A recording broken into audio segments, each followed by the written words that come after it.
ജൈവ വൈവിധ്യ സംരക്ഷണാർത്ഥം പൊതുജന പങ്കാളിത്തത്തോടെ നടപ്പിലാക്കുന്ന സംരക്ഷണ സംവിധാനം ഏത്? ഉത്തരം കമ്മ്യൂണിറ്റി റിസർവുകൾ. ജൈവ വൈവിധ്യ സംരക്ഷണാർത്ഥം പൊതുജന പങ്കാളിത്തത്തോടെ നടപ്പിലാക്കുന്ന സംരക്ഷണ സംവിധാനം ഏത്?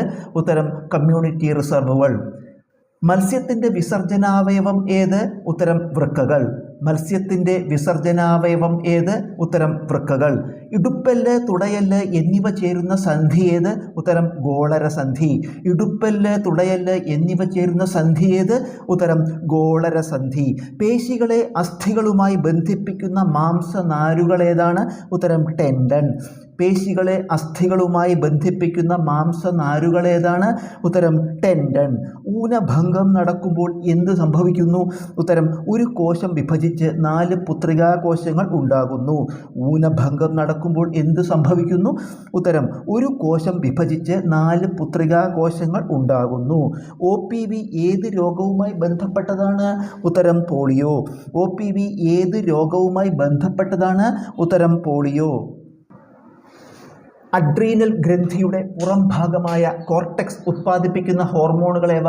ഉത്തരം കോർട്ടിസോൾ, ആൽഡോസ്റ്റിറോൺ, ലൈംഗിക ഹോർമോൺ.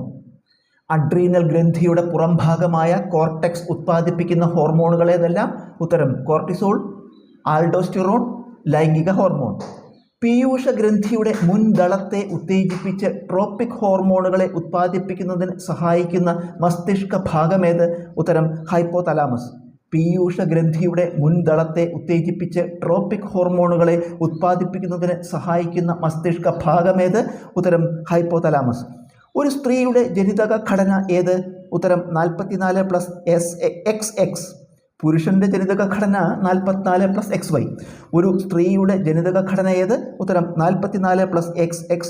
പുരുഷൻ്റെ ജനിതക ഘടന 44+XY.